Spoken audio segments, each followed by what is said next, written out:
माईची साडी नेसून तू रील बनवायली. तर हप्त्यातून एकदा हाणणं गरजेचं आहे का? तर हे पोरगं फॉलो कोणाला करायले? ज्यानं गुंडागर्दी केली, ज्यानं हैदोस माजवलाय, समाजात तेढ निर्माण केले, जो काहीतरी दहशतीचं वातावरण निर्माण करायला आहे, हा त्याला फॉलो करायला आहे.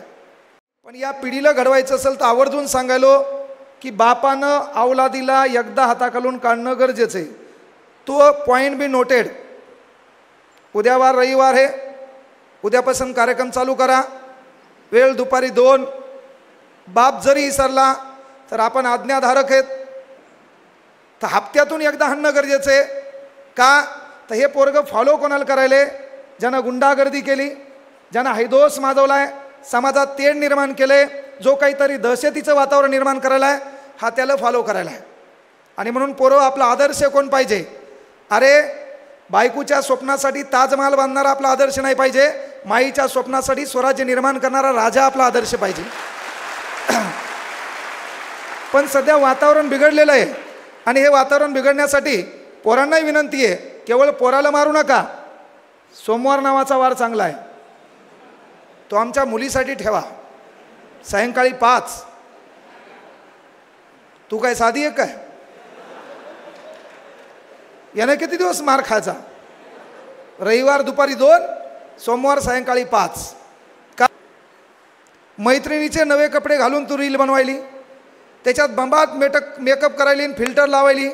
कुणीच नव्हतं रे कहना माझ्या मना, तुझ्यासाठी तुझ्यासाठी आले वना. हाना यायला पण गरज आहे, म्हणून सोमवारी याहील पण हाना. का? तर आमच्या पोरात एवढी धमक नाही. आमचं पोरगं इंस्टाग्रामला पहिल्यांदा तुला 1 टिंब 2 टिंब 3 टिंब, नंतर 1 टिंब स्पेस 4 टिंब, नंतर स्पेस 3 टिंब तुला पाठवते, तेव्हा आमची ताई रिप्ले देती हम यच यम यम यम यम यम हम. हाँ झाला. कोशिश करने वालों की कभी हार नहीं होती.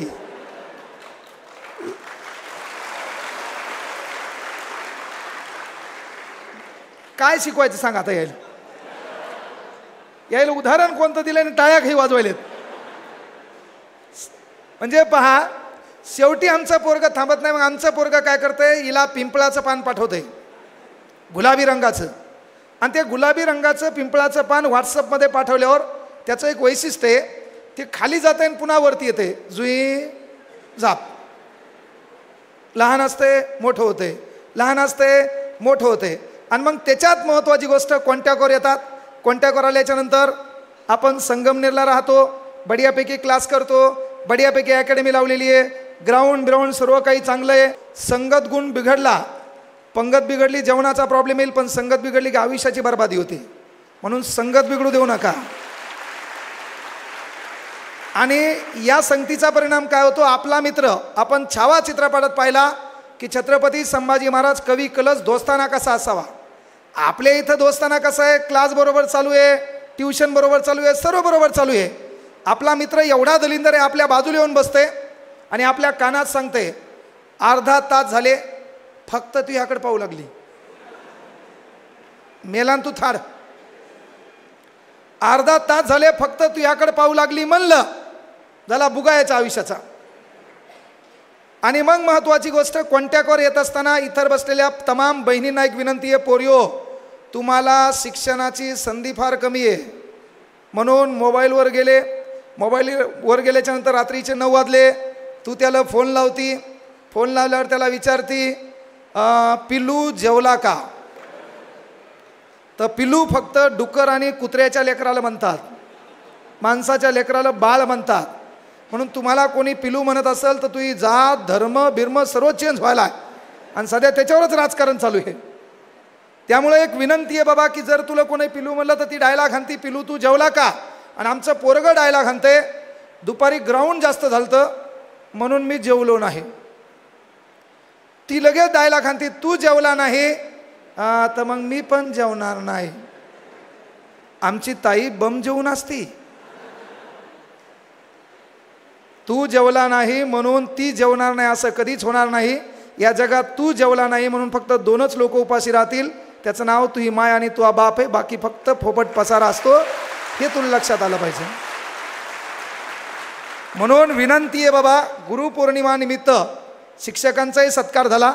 शिक्षकाला मराठी भाषेत मास्तर म्हणतात आणि मास्तर शब्दाचा छान अर्थ आहे की बाबा स्वतःच्या लेकराला भविष्यात काय करायचे. मास्तर, मा म्हणजे आई, माईच्या स्तरावर जाऊन स्वतःच्या लेकराला भविष्यात काय करायचे हा विचार डोक्यात घेऊन वर्गात गेल्यावर वर्गातले लेकरं स्वतःचे लेकरं समजून भविष्यात माझ्या लेकरासोबत त्या लेकराचं काय करता येईल हा विचार डोक्यात घेऊन अंतःकरणातून शिकवण्याचा प्रयत्न करतो, तो खरा मास्तर. ही आहे मास्तराची व्याख्या. टाळ्या मी नेमकंच सांगितलं, पाऊस पडल्यावर वाजवायच्या नाही तर मुकाट्या मारा, वाजूच नका. जोरदार टाळ्यावर एकदा डबल. तुम्हाला ताण कायचा आहे रे, मला तेच कळलं ना. 10 बाय 10च्या रूममध्ये दररोज टप्पू पाहिजे तुम्हाला, सकाळ संध्याकाळ दुपार. आपल्या इथून इंग्रज जाऊन लय मोठं वाईट केलं. इंग्रज 2025 पर्यंत पाहिजे होते. इंग्रज होते म्हणून आपले लोक बरोबर होते, ते आपल्याला सकाळ दुपार संध्याकाळ मारत होते म्हणून आपले लोक नीट होते. आणि एक गोष्ट लक्षात घ्या, मी याच्या माध्यमातून सांगालो, आपण भारत स्वातंत्र्य केला नाही, त्यानं बळजबरी स्वातंत्र्य करून दिला. ते जाऊ लागले, आपले लोक थांबा म्हणले, ते म्हणले नग नग, तुमच्या इथं आणखी जास्त दिवस सांगलो तर तुमचे गुन्हा आम्हाला लागतील म्हणले, म्हणून इंग्रज सोडून गेले. ही रिॲलिटी आहे. आम्ही येणाऱ्या काळात तेच व्हायला. युवकांना एक विनंती आहे, पोरं काही करा, जरासं या हे जे व्हायरल युग आहे का याच्या बाहेर पडा. अनावधानानं मिळालेली प्रसिद्धी लय काळ टिकत नाही. रानू मंडल गायब, बचपन का प्यार गायब, कच्चा बदाम पक्का बदाम गायब. आता एक फरचीवाला आले, ततडन ततडन ततडन ततडन. हा आता पुन्हा नवीन आले, कुठून गादळांग गादळांग. अरे मार पाहिजे तुम्हाला, कुठून आहे का नाही. आणि मग गदळांग गदळांग, हिचा ड्रेस वेगळा होता आणि ड्रेस बदलला. त्याच्यामुळं सांगितलं की बाबा पर्याय एकच आहे, हप्त्यातून एकदा अवलादीला मारल्याशिवाय अवलादी नीट होणार नाही. पोरिओ तुम्हाला एकच विनंती आहे, येणाऱ्या काळात हे पोरगं आपला नंबर घेईल, नंबरहून आपण कॉफी शॉपला जासाल. आपल्याला कॉफी शॉपला जायचं ताई, पण एखाद्या पोरानं आपल्याला बोलिलंय त्याच्याकडे 50 रुपये आणि तुझ्याकडे 30 रुपये आहेत म्हणून कॉफी शॉपला बसायचं नाही. त्याच्यात ते तुला ऑर्डर देते, तुला काय हवं, मग तू डायलॉग आणती मला पिझ्झा हवा, तुझ्याकडे काट्याचा चमचा येतो, तू बारीकसा घास घेती, तुझ्याकडे पिंक कलरचा एवढूसा रुमाल आहे, त्यानं होटं पुसती. आमचा उपासी मित्रमंडळाचा अध्यक्ष तुझ्याकडे पाहतो,